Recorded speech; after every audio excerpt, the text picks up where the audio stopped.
A Barcelona call for Zabaleta and New York comes to Manchester. This is City Today.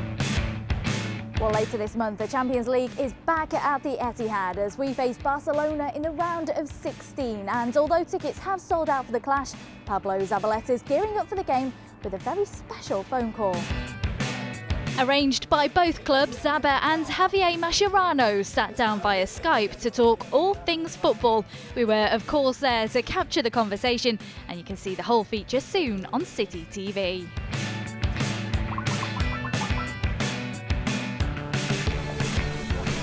Meanwhile, as we prepare to face Hull tomorrow, the latest team news, well, Samir Nasri and Eliquim Mangala are back in the squad. The pair have missed the last 3 games through injury, but speaking at today's press conference, Manuel Pellegrini doesn't think their return will make the game against the Tigers any easier. No, I think that every game in Premier League is difficult for different reasons, because it's at the bottom of the table, because it's at the top of the table, because they have players in a good moment. But I think the most important thing is the way, the spirit, the performance that we must have in every game. And I am sure that repeating what we did against Chelsea and recovering the goals that we normally score here at home, we are going to be an important team from now till the end.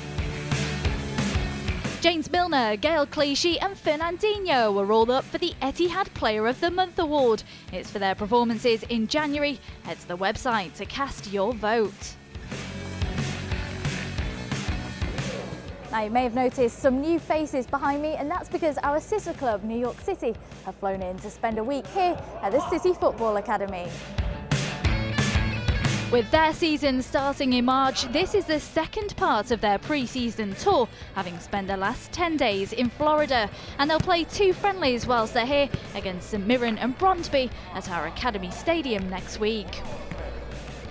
I'm really looking forward to it. I think all the boys are excited to see the facilities. Obviously this is a world-class facility here, and I think coming from Florida, we're ready to really get after it, and we're ready to get back on the pitch.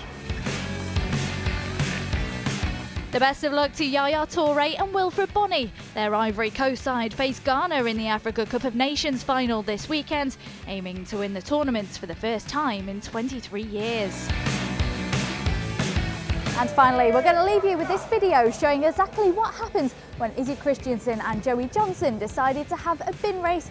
And I think you'll probably agree that Joey just about edged it. That's all from us. We'll see you next week.